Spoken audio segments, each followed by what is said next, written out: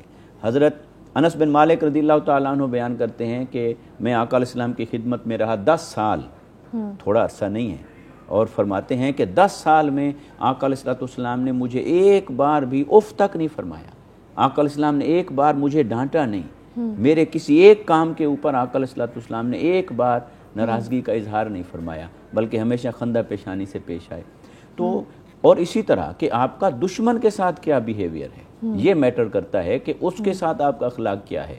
ایک بدو جس نے ابھی تک کلمہ نہیں پڑھا تھا، آقا علیہ السلام کی بارگاہ میں آیا اور آقا علیہ السلام نے گردن مبارک میں ایک چادر ڈال رکھی تھی. اس نے آ کر بڑی بے احتیاطی کے ساتھ اور سختی کے ساتھ اس چادر کو کھینچا، حتیٰ کہ آقا علیہ السلام کو یہاں پر خراش آ گئی. اور وہ اس کے بعد وہ کہتا ہے کہ اے محمد صلی اللہ علیہ وسلم، میرے ساتھ 2 اونٹ ہیں، میں بھوکا ہوں اور میرے گھر والے بھوکے ہیں، ہمارے پاس کھانے کا کچھ نہیں، آپ میرے لیے انتظام کریں، میرے دونوں اونٹ اناج اور غلے سے لاد دیں. دیکھیے مطالبہ دیکھیے اور بیہیویئر دیکھیے. تو آقا علیہ السلام نے اس کی طرف دیکھا، مگر آپ نے ناگواری کا اظہار نہیں فرمایا. آپ نے صحابہ کرام کو حکم دیا اور اس کی جو ضرورت کا اناج تھا، مال تھا، وہ اس کے اونٹوں پر رکھوا دیا. پھر آقا علیہ السلام نے اس سے پوچھا کہ چلو جو تم نے مانگا وہ تو میں نے پورا کر دیا، مگر تم نے جو میرے ساتھ اس طرح سختی سے یہ جو تم آ کر پیش آئے، تم اس کے بارے میں تم کیا کہتے ہو، اب میں تمہارے ساتھ کیا سلوک کروں؟ تو اس نے کہا کہ اے محمد، چونکہ اس وقت تک اس نے کلمہ نہیں پڑھا تھا صلی اللہ علیہ وسلم، اس نے کہا اے محمد صلی اللہ علیہ وسلم، مجھے معلوم ہے کہ آپ برائی کا بدلہ برائی سے نہیں دیتے. تو آقا علیہ السلام اس کی یہ بات سن کر پھر آپ مسکرا پڑے. تو آپ مسکرا پڑے تو آپ نے اسے معاف فرما دیا. تو آقا علیہ السلام کی زندگی اور سیرت مطہرہ ہمارے لیے یوں نمونہ ہے کہ آپ کے اخلاق کا ٹیسٹ یہ ہے کہ آپ دشمن کے ساتھ کیسے بیہیو کر رہے ہیں، آپ کے اخلاق کا ٹیسٹ یہ ہے کہ کمزور کے ساتھ کیسے پیش آئے، اور آپ کے اخلاق کا ٹیسٹ یہ ہے کہ جن لوگوں سے آپ کا انٹریکشن قریب کا رہتا ہے، آفس میں کولیگز ہیں، ہمسائے ہیں، وہاں آپ کا کیا پرسیپشن ہے، وہاں کیا امیج ہے. تو دور والوں سے تو تھوڑی دیر کے لیے ملنا ہوتا ہے، وہ بندہ اچھا جیسے دے کے دور والوں سے یا پھر طاقتور جو آپ کے سامنے، ان کے سامنے اچھا اخلاق اگر ہے تو کوئی بڑی بات نہیں ہے. بہت خوبصورت. اچھا ثروت عسکری صاحبہ، کیا اچھا اخلاق کسی دشمن کو بھی دوست بنا سکتا ہے؟ بے شک بنا سکتا ہے. اچھا اخلاق دشمن کو بھی بہترین دوست بنا سکتا ہے، اور اس کی سب سے بڑی مثال حضور نبی کریم صلی اللہ علیہ وآلہ وسلم کی ہے کہ جو لوگ خون کے پیاسے تھے، جو لوگ جان کے دشمن تھے، جو سرکار دو عالم صلی اللہ علیہ وآلہ وسلم کے راستے میں کانٹے بچھایا کرتے تھے، ان کے اوپر پتھر برسایا کرتے تھے، حضور نبی کریم صلی اللہ علیہ وآلہ وسلم جب فاتح مکہ کی حیثیت سے داخل ہوئے تو آقا صلی اللہ علیہ وآلہ وسلم نے پوچھا کہ تم بتاؤ میں تمہارے ساتھ کیا سلوک کروں؟ تو انہوں نے کہا کہ یا رسول اللہ صلی اللہ علیہ وسلم، آپ ہمارے ساتھ وہ سلوک فرمائیں گے، ہمیں یقین ہے کہ جو کیونکہ آپ کریم ابن کریم ہیں، آپ شریف ابن شریف ہیں، آپ سخی ابن سخی ہیں، تو حضور نبی کریم صلی اللہ علیہ وآلہ وسلم نے اپنی جانی دشمنوں کو معاف فرمایا، اور آقا صلی اللہ علیہ وآلہ وسلم کے اس عظیم حسن اخلاق کا نتیجہ یہ تھا کہ 23 برس کی قلیل مدت میں اسلام ایک عظیم عالمگیر مذہب بن کر ابھرا، اور قرآن مجید میں پروردگار عالم نے الیوم اکملت لکم دینکم کی آیت کے ذریعے اس دین کے مکمل ہونے کا اعلان کیا. تو یقیناً یہ اتنی بڑی اچیومنٹ ہے اللہ کے رسول صلی اللہ علیہ وآلہ وسلم اور مذہب اسلام کی کہ جس کی نظیر تاریخ عالم پیش کرنے سے قاصر ہے. حضور نبی کریم صلی اللہ علیہ وآلہ وسلم نہ صرف یہ کہ خود اپنی ذات میں دوسروں کے لیے نافع تھے، بلکہ حضور نبی کریم صلی اللہ علیہ وآلہ وسلم کا پیارا گھرانہ بھی کس طریقے سے خلق خدا کی خدمت کیا کرتا تھا کہ امام زین العابدین علیہ السلام رات کے اندھیروں میں اپنی پشت کے اوپر اناج کی بوریاں لاد کر لوگوں کے گھروں پر پہنچایا کرتے تھے. اور جب آپ کی شہادت کے بعد آپ کے کو تختہ غسل پہ لٹایا گیا تو لوگوں نے دیکھا کہ آپ کے جسم پر گٹھوں کے نشان ہیں، یہ وہ گٹھے تھے جو کہ اعضائے سجدہ سے علیحدہ تھے. تو معلوم یہ ہوا کہ آپ دن میں لوگوں کے گھروں کے اوپر پانی کی مشق سے ذریعے پانی پہنچایا کرتے تھے. جن گھروں میں مرد نہیں ہوا کرتے تھے ان گھروں میں پانی پہنچایا کرتے تھے، اور تمام غربا اور مساکین کے واسطے راتوں کو کھانا پہنچایا کرتے تھے، اناج کی بوریاں لاد لاد کر پہنچایا کرتے تھے. تو یہ اتنی بڑی مثالیں ہمارے پاس کہ جن مثالوں کی نظیر تاریخ عالم پیش کرنے سے قاصر ہے. بے شک بے شک، بالکل آپ نے صحیح فرمایا. مفتی صاحب، آج کل جیسے کہ ہمارے پاس اتنی اگزامپلز ہیں اہل بیت کی، رسول کریم صلی اللہ علیہ وآلہ وسلم کی پوری زندگی ہمارے لیے مشعل راہ ہے، لیکن اس کے باوجود رویے ہمارے ویسے نہیں ہوتے. تو میں چاہوں گی کہ جو بگاڑ ہے معاشرے میں، اکثر ہم اپنے بڑوں سے، اپنے والدین سے یہ جملہ سننے کو ہمیں ملتا ہے کہ پہلا زمانہ ایسا نہیں تھا، یا ہمارے زمانے میں یہ نہیں ہوتا تھا. آج کل لوگوں میں، بچوں میں اخلاقیات ختم ہو رہی ہے، بدتمیزی سے بچے جو ہے پیش آتے ہیں. تو بگاڑ کہاں ہے؟ کیا والدین کی تربیت میں کوئی کمی ہے، یا کیا کہیں؟ دیکھیں، جب کوئی خرابی پیدا ہوتی ہے تو اس کی ملٹیپل ریزنز ہوتی ہیں. اس وقت ہم ایک ایسے زوال کا شکار ہیں جو زوال ہمہ جہت ہے، اور اس ہمہ جہت زوال تک ہمیں بہت ساری چیزوں نے پہنچایا ہے. اخلاقی اعتبار سے جس گراوٹ کا شکار ہیں ہم، ہمارا معاشرہ، ہمارے گرد و پیش کا ماحول، اس میں بڑا فیکٹر تو یہ ہے کہ ہم نے عملی طور پر دین کی جملہ تعلیمات کو نظر انداز کر دیا ہوا ہے. ہم میں سے کتنے لوگ ہیں جو چلو فرض کو پورا کرتے ہیں، ہم میں سے کتنے لوگ ہیں جو نماز کو پورا کرتے ہیں، رزق میں حلال اور حرام کا فرق رکھتے ہیں. تو ہم نے دین کی جو تعلیمات تھیں ان کو ہم نے سائڈ پہ کر دیا ہے، اگنور کر دیا ہے، اور اپنی دنیاوی زندگی بس جیسے حالات پیش آ رہے ہیں ویسے ہم گزارتے چلے جا رہے ہیں. تو لہٰذا وہ جو اوورآل دین کو ہم نے چھوڑ دیا، اسی میں ہم نے اخلاق کو بھی چھوڑ دیا، حالانکہ اخلاق ہی تو پہچان تھے اور وہ معیار تھے. اچھا، اس میں پھر سب سے بڑی ریزن ایک یہ بھی ہے کہ جو تعلیم و تربیت ہے وہ تو گھروں سے ملتی ہے، اور گھروں کے ماحول کو اگر ہم ایسا نہیں بنائیں گے تو بچوں کو ان کی گود سے ہی ان کو تربیت ایسی نہیں ملے گی، لہٰذا وہ بڑے ہو کر بھی وہ اخلاق کا پیکر نہیں بن پائیں گے. اچھا، پھر گھر سے نہ ملا معاشرے سے مل جاتا، معاشرے سے نہ ملا تعلیمی اداروں سے مل جاتا، تعلیمی اداروں سے نہ ملا تو کسی ماحول سے مل جاتا. تو جب وہ ہر جگہ ویرانی ہی ویرانی ہو تو اس کا نتیجہ یہی نکلتا ہے. مگر چونکہ فتنہ قیامت کے قریب بڑھے گا اور اب بھی بڑھتا جا رہا ہے، تو ہماری جو اس میں سلوشن ہے وہ ایک ہی ہے، آج ہی پلٹ آئیں، کوئی دیر نہیں ہوئی، قرآن کی طرف آ جائیں، حضور کی سیرت کی طرف آ جائیں، اہل بیت اطہار کے اخلاق کی طرف آ جائیں، اور اپنے اسلاف اور اکابرین کی سیرت کی طرف آ جائیں. بالکل صحیح، بالکل صحیح. مزید بات کریں گے، لیکن یہاں لیتے ہیں ایک چھوٹی سی بریک. کہیں مت جائیے، دیکھتے رہیے رونق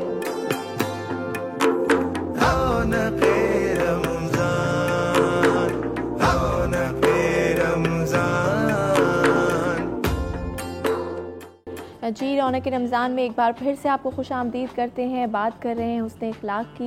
علماء کرام ہمارے ساتھ موجود ہیں، مفتی ارشاد حسین سیدی صاحب اور ڈاکٹر ثروت عسکری صاحبہ. بہت ہی خوبصورت گفتگو جو ہے جاری ہے. ثروت صاحبہ، آپ کی طرف آؤں گی.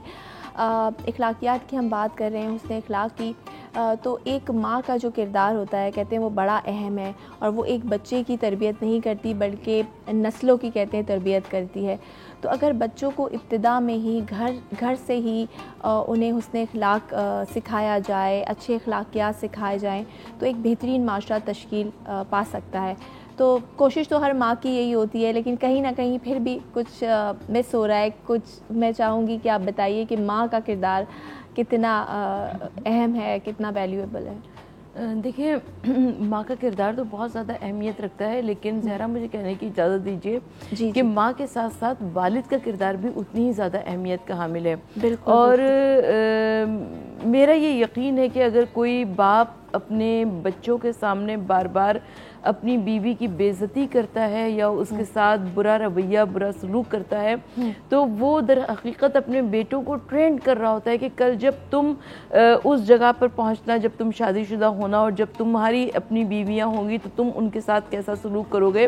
تو یہی وجہ ہے کہ بہت ہماری زندگیوں میں ہم جو بہت سارے مرتبہ اس طرح کے مشکل حالات دیکھتے ہیں تو وہ اسی وجہ سے ہوتے ہیں، کیونکہ لڑکوں کے سامنے اچھی مثالیں موجود نہیں ہیں، لڑکیوں کے سامنے اچھی مثالیں موجود نہیں ہیں. اب جب وہ اچھی مثالیں موجود نہیں تو اس کی بنا پر ہم دیکھتے ہیں کہ آج گھروں میں بہت زیادہ تفرقے، پریشانیاں موجود ہیں. اور جس طرح کہ ابھی آپ نے فرمایا کہ حضور نبی کریم صلی اللہ علیہ وآلہ وسلم اور ان کا پاک گھرانہ ہمارے لیے ہر طریقے سے رول ماڈل ہے. تو میں ایک ماں کی بہت زیادہ ذمہ داری سمجھتی ہوں، اس لیے کہ ہمارے ہاں مائیں اپنے بچوں کو کتنے عجیب عجیب ناموں سے مخاطب کیا کرتی ہیں، لیکن شہزادی کونین جناب فاطمہ الزہرا سلام اللہ علیہا جب اپنے بچوں کو مخاطب کیا کرتی ہیں تو فرماتی ہیں کہ اے میرے میوہ دل، اے میرے نور نظر، اے میری آنکھوں کی ٹھنڈک، اے میرے ثمرے دل. یعنی اتنا خوبصورت طریقے سے جناب سیدہ سلام اللہ علیہ مخاطب کرتی ہیں اپنے بچوں کو، یہ بہت زیادہ اہمیت کا حامل ہے۔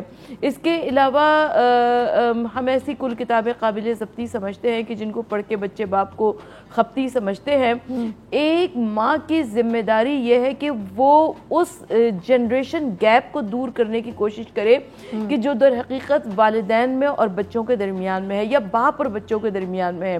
اور اس کی پھر بہترین مثال میں جناب سیدہ سلام اللہ علیہ کے گھر سے دوں گی کہ جب حضور نبی کریم صلی اللہ علیہ وآلہ وسلم خطبہ ارشاد فرمایا کرتے تھے تو جناب امام حسن مجتبی عالم کمسنی میں تھے، لیکن وہ آ کر اماں جان کو پورے خطبے کے مندرجات سنایا کرتے تھے۔ ایک مرتبہ کیونکہ جناب سیدہ سلام اللہ علیہ روز مولا کائنات علی بن ابی طالب علیہ السلام کو ساری تفصیلات سنایا کرتی تھی، تو مولا کائنات نے پوچھا کہ کیسے ممکن ہے کہ حسن اس کمسنی میں اتنی ساری باتیں بتاتے ہوں، اور کہا کہ کل میں آ کر چھپ جاؤں گا گھر میں۔ اور جب امام حسن مجتبی علیہ السلام نے بتانا شروع کیا تو کہا کہ اماں جان مجھے محسوس یہ ہوتا ہے کہ جیسے کوئی بڑا میری گفتگو کو سن رہا ہے۔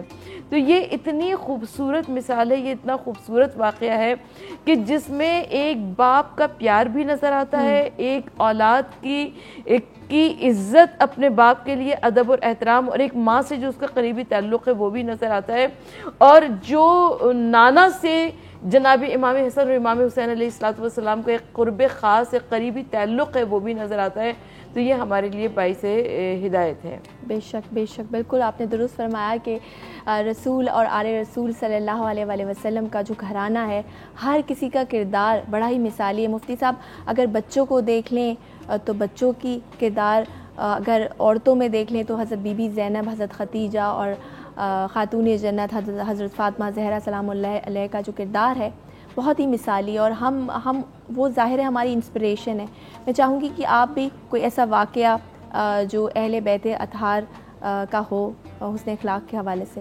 جی یقیناً آقا علیہ الصلوۃ والسلام کو اللہ رب العزت نے وَيُزَكِّيكُم کے منصب کے ساتھ مبعوث فرمایا کہ آپ نے اہل ایمان کا تزکیہ فرمایا، ان کے اخلاق کو پاک کیا، ان کی سوچوں کو پاک کیا، ان کے عقیدے کو پاک کیا۔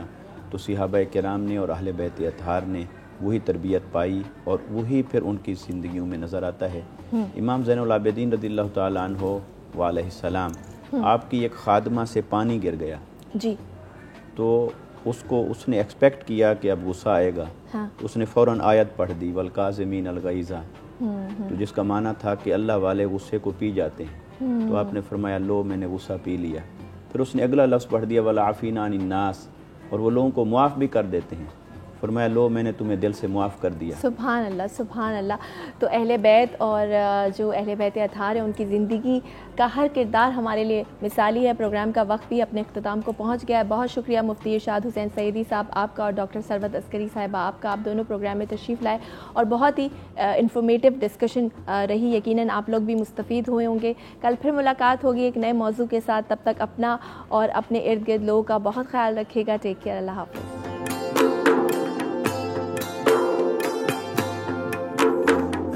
رونق